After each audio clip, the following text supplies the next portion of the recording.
मुझे औंधा लिटा के और जो मेरे ऊपर ताबड़तोड़ लाठियाँ बरसाई है वो मुझे पता है, मेरे खुदा को पता है। और उनका एक ही मकसद था कि आपने फिलिस्तीन जिंदाबाद के नारे क्यों लगाए। तो वहाँ पे एक ऐसा ही था, मैं नाम तो नहीं लेना प्रेफर करता उसका, उसने मुझे बोला कि फिलिस्तीन मुर्दाबाद बोल। तो वो एक उस नज़रिए से पीट रहे थे कि मुसलमान है, हम हिंदू, हम इसको मारेंगे, गलत कर रहा है। जो जज साहब ने उनको बहुत लताड़ा। अच्छा। क्योंकि इस केस में आप किसी को अरेस्ट नहीं कर सकते, और खास तौर से स्टूडेंट को, क्योंकि मैं इन्वेस्टिगेशन मैंने ज्वाइन करी थी।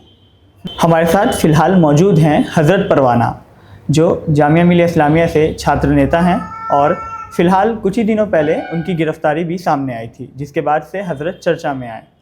लेकिन कल यानी 22 मार्च को रात में उन्हें तिहाड़ जेल से रिहा कर दिया गया।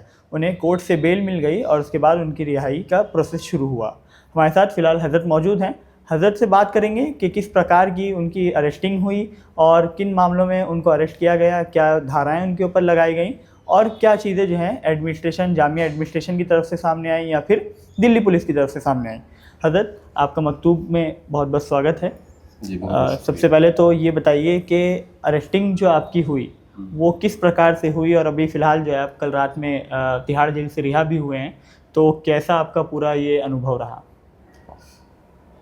20 मार्च को मेवात स्टूडेंट यूनियन की इफ्तार पार्टी थी गेट नंबर 18 में, स्कूल में। तो मैं उसमें इन्वॉल्व था पूरी तरीके से।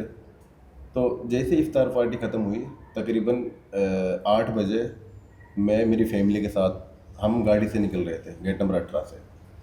हुआ ये कि जैसे ही गेट नंबर 18 से निकले तो मेरे आगे पीछे 2 पुलिस की गाड़ियाँ थी और तकरीबन 25 पुलिस वाले थे। मेरे फादर साहब मेरे साथ थे, उन्होंने हमारी गाड़ी रुकवाई। मुझे ऐसा कोई अंदाजा भी नहीं था कि मैं अरेस्ट हो सकता हूँ, क्योंकि उस तरीके का केस था ही नहीं कि मैं अरेस्ट हूँ। ना इन्होंने मुझे कोई नोटिस वगैरह भेजे, ना मुझे अप्रोच किया कि आप आएँ थाने में वरना हम आपको अरेस्ट कर लेंगे, ऐसी कोई बात नहीं थी। जैसे ही इन्होंने गाड़ी रुका तो मुझे थोड़ा बाद में शक हुआ हल्का सा कि ये कहीं अरेस्ट करने ना आए हो। तो फिर उन्होंने एक गाड़ी के शीशे से लाठी चलाई, जो लाठी मेरे यहाँ लगी। ठीक है, उन्होंने बोला हाँ निकल, बाहर निकल, और गाली वगैरह जो देते हैं। ठीक है, तो मैं गाड़ी से, मेरे भाई ने गाड़ी रोक दी, आगे पीछे से गिरी हुई थी गाड़ी, तो मैं बाहर निकला। मुझसे बिना कोई बात करे बदतमीजी से यहाँ से कॉलर पकड़ के ले गए और गाड़ी में ले जाके मुझे थाने में ले जाके बंद कर दिया। ठीक है, थोड़ी देर बाद 2-3 पुलिस वाले आते हैं, 2-3 नहीं एटलीस्ट 4 पुलिस। उसके बाद उन्होंने मुझे मेरे जो पर्स लटा के घड़ी वगैरह थी वो, और जो मेरे ऊपर ताबड़तोड़ मुझे लाठियाँ बरसाई करते। पहले उन लोगों ने कैमरे वगैरह चेक करके, कैमरे चल, मुझे पता है, मेरे खुदा को पता है। आप देख सकते हो मेरा बहुत कमज़ोर शरीर है, वो चीज़ सहन नहीं कर पाता। ये हाथ पैर वगैरह सारे सूज गए थे, सुन्न पड़ गए थे, और जितना उनसे मारा गया उन्होंने मुझे मारा। और उनका एक ही मकसद था कि आपने फिलिस्तीन जिंदाबाद के नारे क्यों लगाए। तो मुझे ये नहीं लगता कि फ़िलिस्तीन जिंदाबाद कहना कोई गलत है, क्योंकि ओबियसली हम यूएन में भी जाते हैं। हमारे भी जो माननीय फॉरेन मिनिस्टर एस जयशंकर अभी यूएन में फ़िलिस्तीन के समर्थन में वोट करके आए।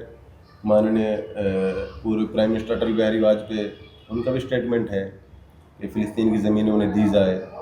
तो मुझे ऐसे नहीं लगता कि मैंने कुछ गलत किया है। हम लगाते हैं, इंशाल्लाह लगाते रहेंगे। तो वहाँ पे एक ऐसा ही था, मैं नाम तो नहीं लेना प्रेफर करता उसका, उसने मुझे बोला कि फ़िलिस्तीन मुर्दाबाद बोल। अच्छा। उसने मुझे बोला कि फ़िलिस्तीन मुर्दाबाद बोल। मैंने बोला सर आप मेरी गर्दन कलम कर दें, मुझे ख़त्म कर दें, मैंने अपनी ज़िंदगी कौम के नाम वक़्फ़ कर रखी है, मैं फ़िलिस्तीन मुर्दाबाद नहीं बोलूँगा, आपको जो करना है। उसके तकरीबन आधे घंटे बाद जो आईओ साहब हैं यादराम यादव, तो वो आए, वो एकदम देख के चौकन्ना हो गए। उसको एक्सपेक्ट नहीं था कि लोग मुझे मारेंगे। आईओ साहब ने बोला तुमने इसको हाथ कैसे लगाया। तो वो एक उस नज़रिए से पीट रहे थे कि मुसलमान है, हम हिंदू हैं, हम इसको मारेंगे, गलत कर रहा जो कर रहा है। ऐसा भी बोला कि आपके मोटा बाप आ गए हैं, मतलब in the sense Amit Shah के लिए, कि आपके मोटा बाप आ गए हैं दिल्ली में, अब आपको देखेंगे, आपको देख लेंगे सारे भटू कटो जो बोलते हैं, सीधी बात है वही ऐसे। उसके बाद फिर आईओ साहब आ गए, उसके बाद मुझे नहीं पीटा गया, मेरे हाथ वगैरह मल दिए गए थे तेल से, और ताकि सूजन वगैरह कम हो, ब्लड का सर्कुलेशन रेगुलर हो, तो कर दिया गया था। फिर मुझे रात भर थाने में रखा गया, उसके बाद मुझे सुबह कोर्ट में पेश कर दिया गया था इन लोगों द्वारा। कोर्ट केस में जब मैं वहाँ पर गया तो मुझे एक अच्छा सा वकील मिल गया था, उसका शुक्रिया बहुत बहुत। उसने मुझे बेल दिला दी, लेकिन मेरा बेल ऑर्डर नहीं निकल पाया था। अच्छा, ये बताइए कि जो धाराएं आपके ऊपर लगी, जो केस जिसके तहत आपकी गिरफ्तारी हुई, उसके बारे में क्या कहेंगे? मतलब किस प्रकार की धाराएं, किस प्रकार का केस बनाया गया, और कौन आपके अलावा भी कुछ और लोग उसमें जो है नामजद हैं या फिर सिर्फ आप ही? उसमें तकरीबन 25 जो स्टूडेंट हैं वो नामजद हैं, लेकिन मेन कॉन्सेप्रेटर सिर्फ मैं हूँ, अच्छा, मुख्य साजिश कर रहा ठीक। हूँ। ठीक है, मेरे ऊपर 299 लगाई गई है, जो ये है कि धार्मिक भड़काव भड़काने के लिए या दंगा करवाने के लिए जो ये चीज़ें करी हैं। जज साहब ने इनको बहुत लताड़ा, अच्छा। क्योंकि इस केस में आप किसी को अरेस्ट नहीं कर सकते, और ख़ास तौर से स्टूडेंट को, क्योंकि मैं इन्वेस्टिगेशन मैंने ज्वाइन करी थी। ठीक है, फिर भी इन लोगों ने अरेस्ट किया।